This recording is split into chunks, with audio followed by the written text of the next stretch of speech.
Like every morning, Daphne went to her favorite local cafe to get her coffee and breakfast sandwich. She left the cafe after she'd paid. A few minutes later, she returned, looking anxious, because she had forgotten her wallet. Strangely, it was nowhere to be found. She called the police to report the incident. Nobody had left the store, so the thief was still there when the officer arrived.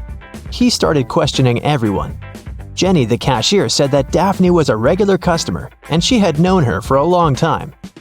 So, she would never steal her wallet, and she didn't see it after Daphne had paid. Andre was a tourist visiting the city for the first time. He said he'd come to the cafe because he'd wanted to try their famous muffins. She claimed he hadn't seen the wallet. He was busy trying to pick what type of muffin he should get at the time. And Harry worked as a store clerk. He said that he'd come there to grab a coffee, and he didn't see the wallet because he was pouring milk into his coffee. So who do you think stole the wallet?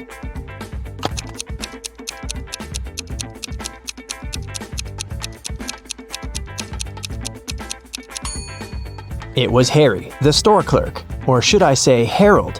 Do you see his name tag? He lied about his name when he ordered his drink. Also, even though he said he was pouring milk in his coffee, as you can see, it doesn't have any milk in it. Jessica was an aspiring actor, and she had a big musical theater audition that day. She left her house early in the morning to make it on time, but she had forgotten to take her sheet music with her, so she had to drive back. When she walked in, though, she saw her roommate lying on the floor unconscious. A nurse was standing beside her. She explained to Jessica that her roommate had been poisoned, but luckily, she'd had enough time to call an ambulance before she passed out. Jessica immediately realized something was wrong. She thanked the nurse for helping her friend and asked her if she could get her a glass of water or anything else. The nurse agreed, and Jessica hurried to the kitchen. There, she called the police saying, "There's a fake nurse in my house. She poisoned my roommate and tried to rob her." How did Jessica understand that?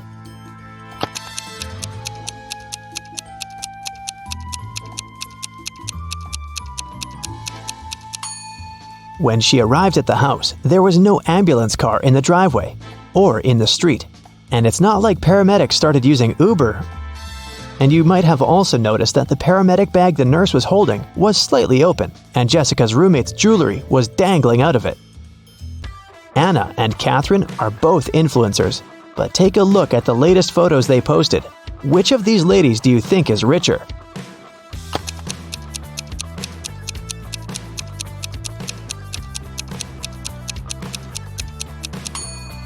Catherine is richer, of course.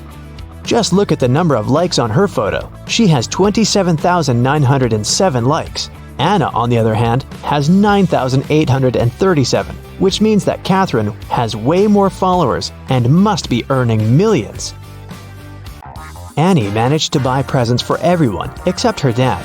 She knew what everyone wanted, but her dad was kind of secretive and not the talking type. He was also not great with technology and never bought anything online, so there was no way she could sneak into her dad's computer and check the saved items in his shopping cart. But he always liked to make lists in his little notebook, and Annie was sure she might be able to find a wish list there. So she sneaked into her father's office one day to look for the notebook. It was nowhere to be found, but his study table had a locked drawer. She looked for the key around the room but couldn't find it anywhere.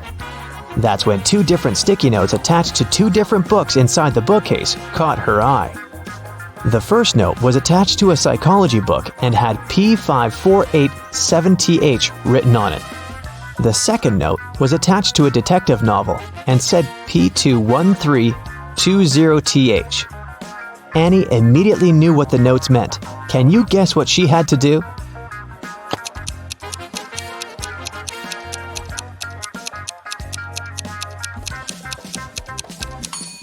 She had to open to page 548 in the first book and find the 7th word on this page. Then, she had to open page 213 in the second book and find the 20th word on that page. The words she found were under and desk.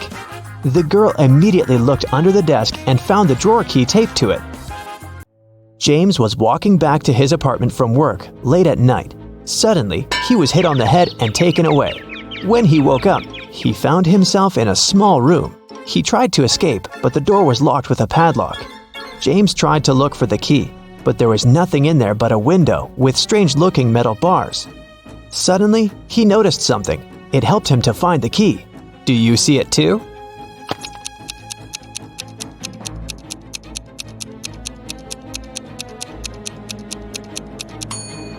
One of the metal bars is different from the others.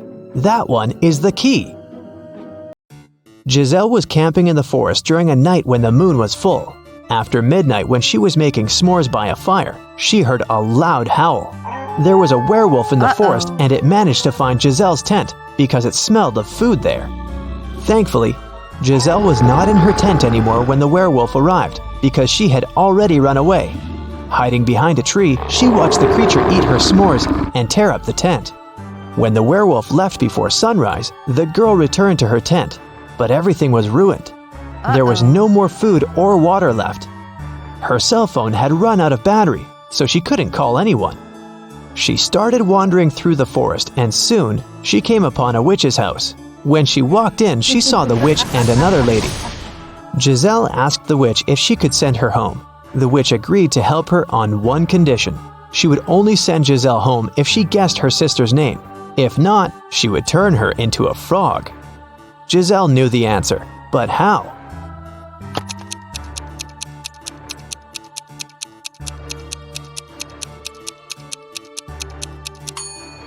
Did you notice that the witch's sister is wearing the same necklace around her neck as the werewolf? Well, Giselle did, and there's a name written on the necklace: Abigail. Zoe went to a security guard and reported that her gym bag was missing. She said she'd gone to the ladies' restroom after her dance cardio class. She was fixing her hair when someone came up from behind and pushed her. So she didn't see the person who had taken her bag. The security guard refused to check the footage from the security camera that was outside the restroom. Neither did he file a report. Why?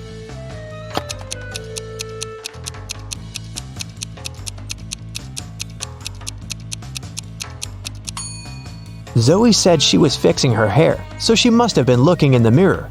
If she was telling the truth about someone sneaking up from behind, she would have definitely seen their reflection. So, Zoe probably lied so that she could sue them. Luckily, the security guard was super smart. Several women went missing in a small town. James Darcy and his police team had been searching for months, but they couldn't find the place where the women were kept. One day, when Sandra was jogging, she decided to use another route to get home. As she was passing an old cabin, she heard screams coming from its basement. She immediately called James Darcy to report it. James and his team arrived at the place and busted in. They found there 3 women. They all said that they had been locked in the basement for months, but James knew one of them was lying. The first woman said that her name was Tammy and that she had spent almost 8 months in the basement. The second woman claimed that her name was Hannah and that she had been there for almost 5 months. The third woman told him that her name was Allison and that she had stayed there for about 3 months. Can you tell who the liar is?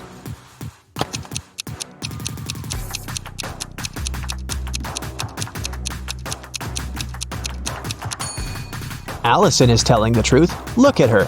Her clothes are dirty. Her hair is greasy. Her roots have started to grow out. She definitely hasn't seen daylight for a long time. The same goes for Hannah. But look at Tammy. She looks clean. Her clothes look new.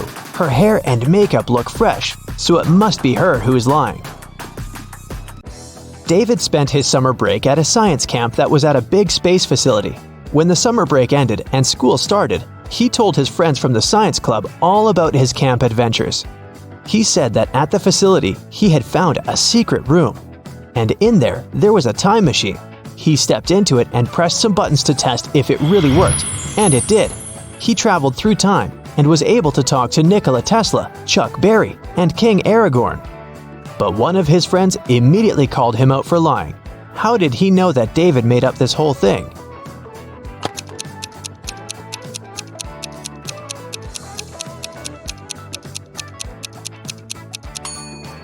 Well, even if David actually managed to travel through time, he might have been able to talk to Nikola Tesla and Chuck Berry, but definitely not King Aragorn, because he is a fictional character.